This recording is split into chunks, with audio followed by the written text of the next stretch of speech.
Welcome to the Better Than Bread Keto Kitchen. And Cody, the cameraman, is going to tell us what we're cooking today. Sesame chicken and cauliflower rice. That's right.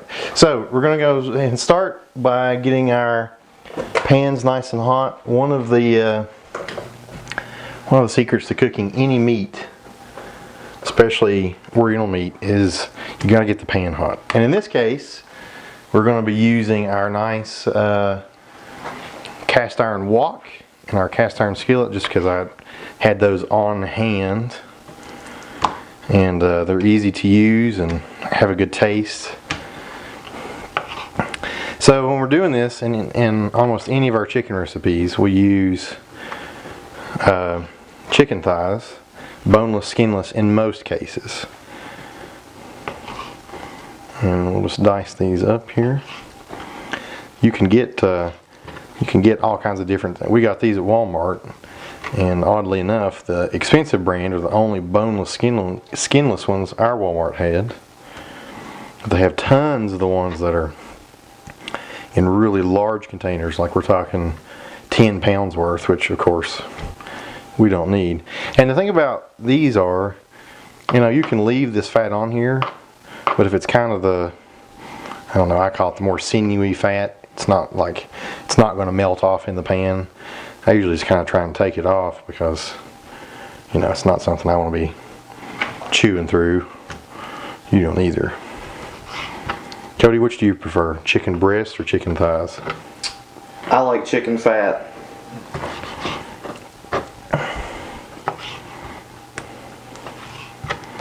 So we dice these up. I don't have the best of knives. That's part of my problem, but it'll be okay.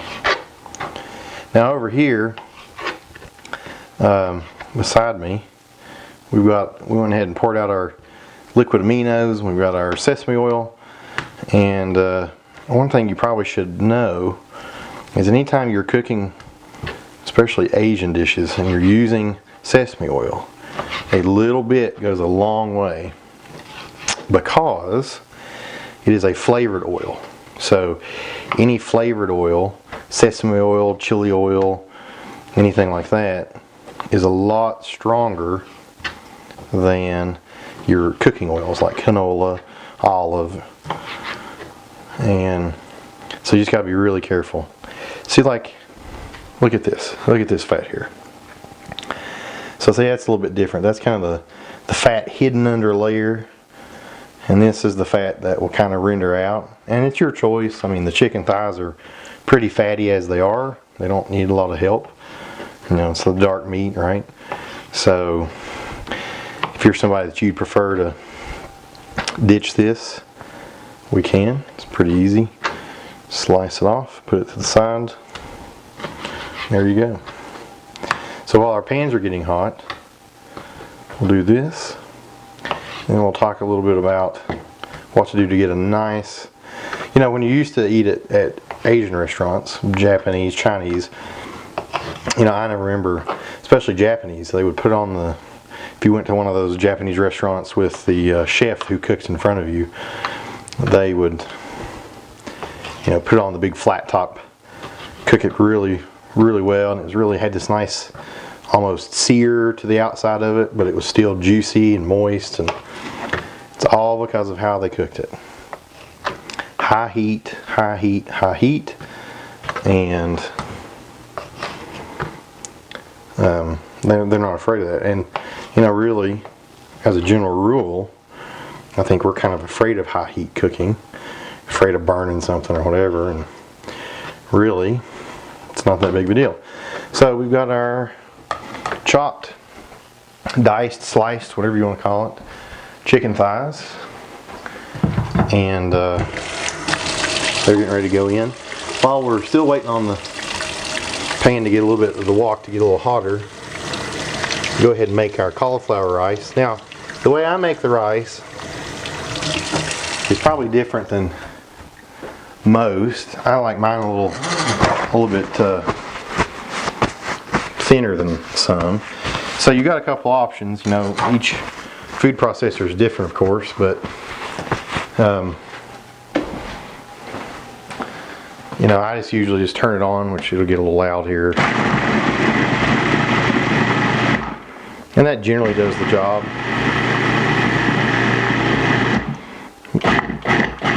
Use the pulse to try and get some of these bigger pieces here. And so what we put in our pan with the rice is we put in 4 tablespoons of butter. 1, 2, 3, 4. And I don't know if you can see this or not, but this pan's starting to smoke, which is good. It's what we want. 4 tablespoons of butter in. On your cauliflower, go ahead and get these big hunks of cauliflower out if they didn't blend up. And if you like your cauliflower rice a little thinner, the pieces a little smaller, it's all your choice. You can just run it through the food processor a few more times.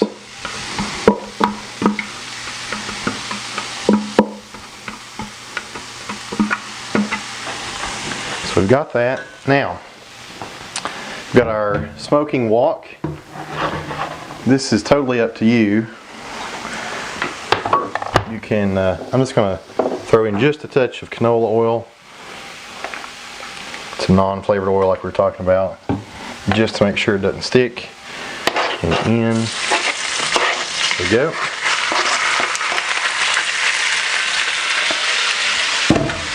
And of course, the difference that you can hear is that you got this nice searing sound. We're even tearing it up some.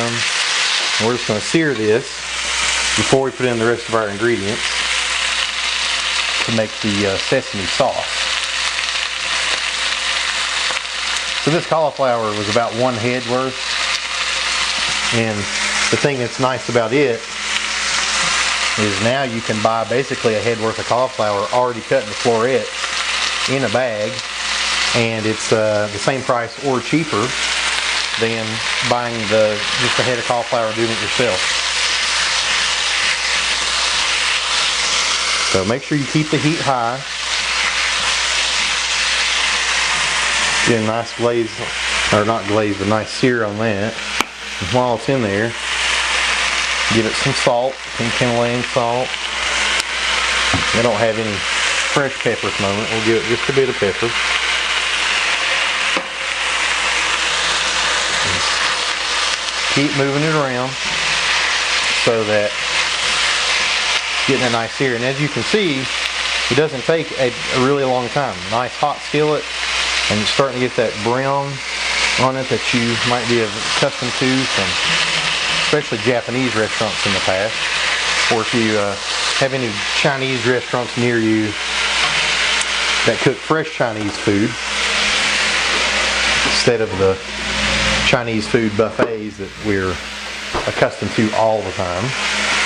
But all you're going to do is you're just wanting to fry the cauliflower rice in the butter.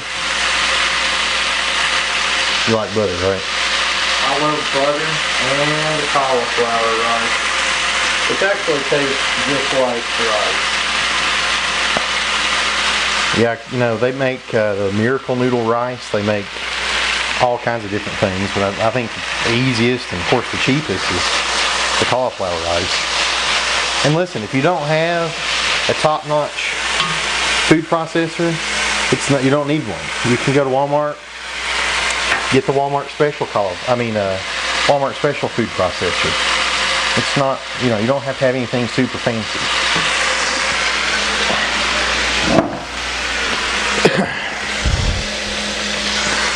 So our chicken is about 3/4 the way done. Keep cooking it, keep getting a little bit of the moisture out. So to our cauliflower rice, we're going to add about 1.5 tablespoons of liquid aminos, just to give it that nice kind of soy sauce taste. And we can mix that around.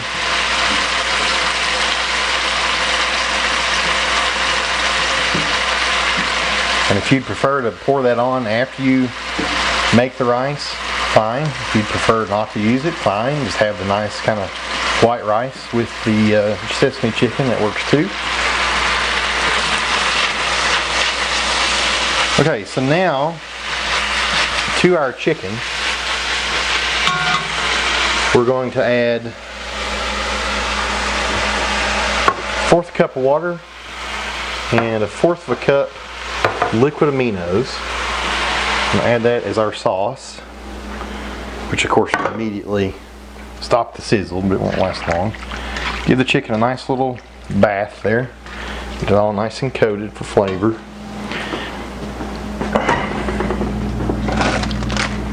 And then bring that back up, leave it on high heat still. Bring that back up to a boil. And then we're going to add our sesame oil. And maybe we're going to add about 2 teaspoons of sesame oil. And remember, from what I said earlier, a little bit goes a long way. So we'll do that. We'll give it a little taste test here in a minute. There's 1, 2 teaspoons. We'll give it a taste test in a minute and see if it needs more. You can always add more or use less, whichever you desire. So this seems a little soupy, and it is at the moment, but we will take care of that in just a minute. So the rice is starting to fry up pretty nice. See, and of course now this is coming back to the boil, so it'll start to reduce. After let it do that for a moment, we'll add some xanthan gum, which, there's all kinds of different thickeners out there that people use. I prefer xanthan gum. It's simple, it's easy. It comes in a huge bag, and it looks, like this powder, and you don't ever use much.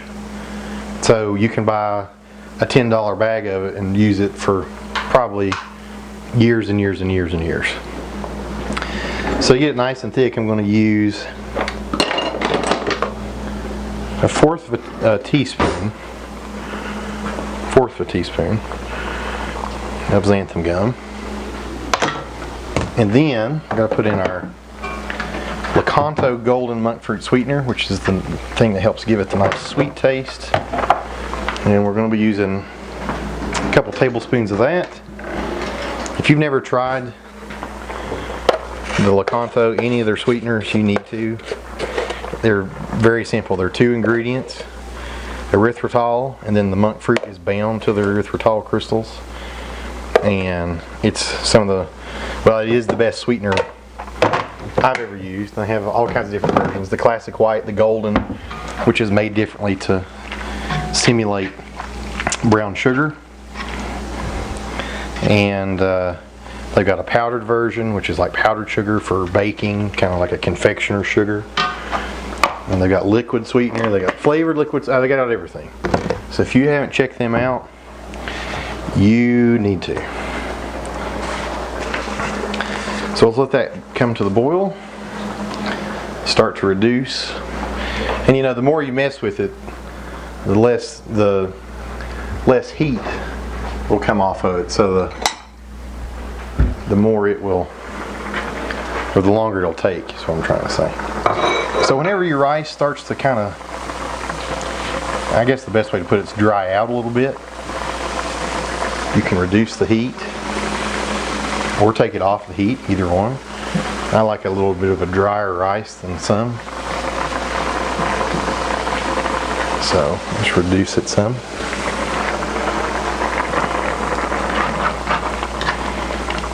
Now the chicken, if it wasn't cooked while it was in the skillet, which if you recall I said it was about 3/4 the way done.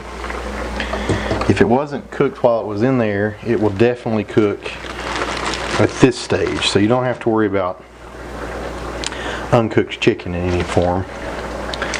And while that's taking place, I'm going to slice some green onion for garnish. If you don't like green onion, don't use it. It's not a have to.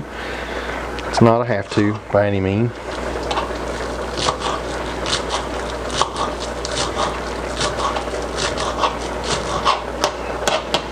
Put some of that on top. And if you like a little bit less of the oniony taste, use fewer pieces. If you like a little bit more, you know. And of course, the parts of the onion, this is more towards the base, the root, which I cut the roots off of, but then this is the top, and each part has a different taste to it. One's a little bit more oniony, one's a little bit sweeter. So depending on your tastes, you can do that. You can use whichever parts you like the best, whichever floats your boat a little more. So we've got this, the sauce. It's probably hard to tell, but the sauce is starting to thicken just a little bit. But as it continues to boil here for a moment, it will thicken the rest of the way. Then we'll dish it out and serve.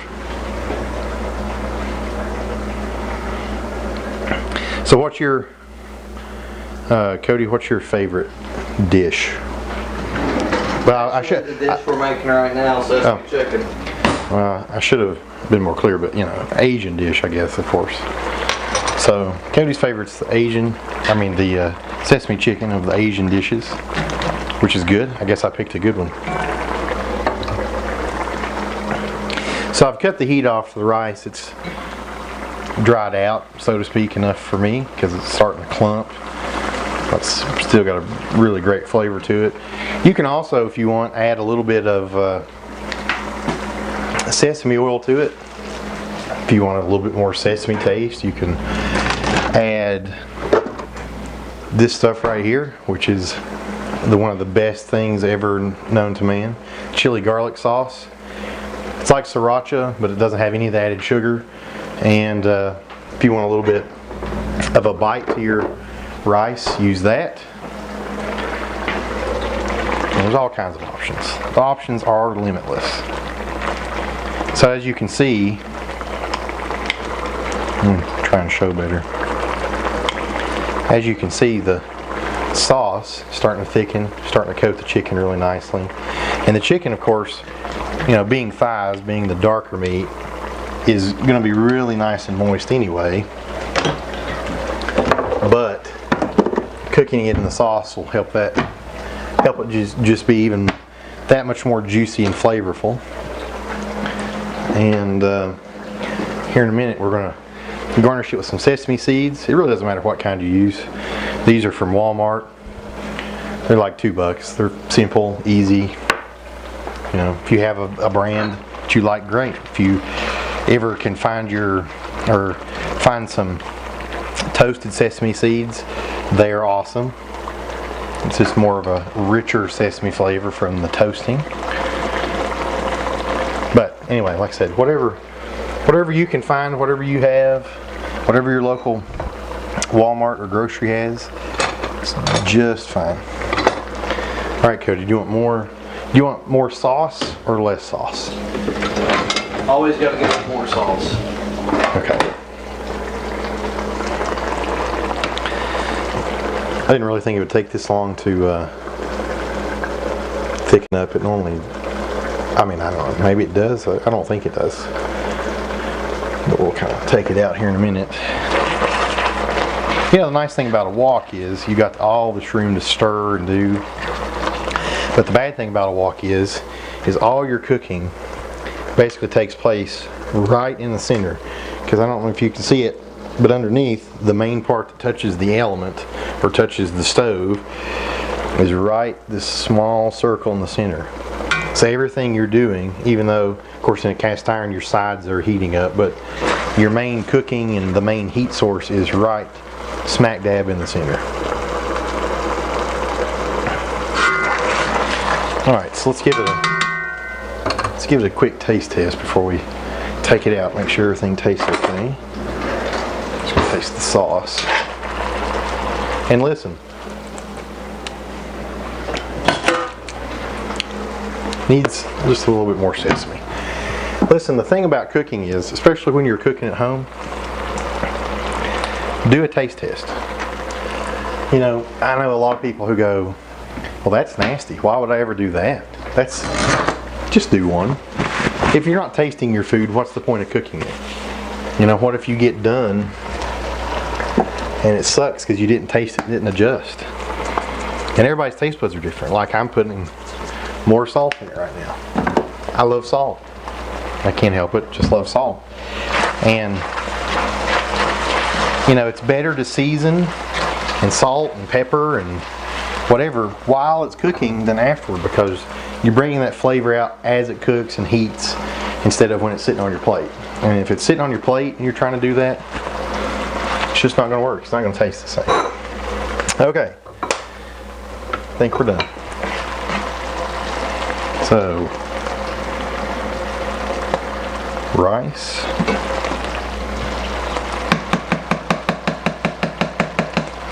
I'll just do this.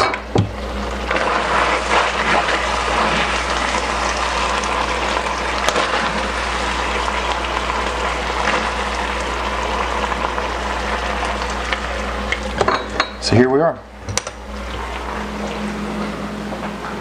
Beautiful, nice cauliflower rice, some liquid aminos, some salt, a little bit of pepper, butter, sesame chicken, sesame oil, liquid amino, and listen, it can't be any easier than that. It truly cannot. And it tastes great. It tastes fresh. You know, and I don't know if you know this or not, but chicken thighs are actually what they use in Chinese buffets.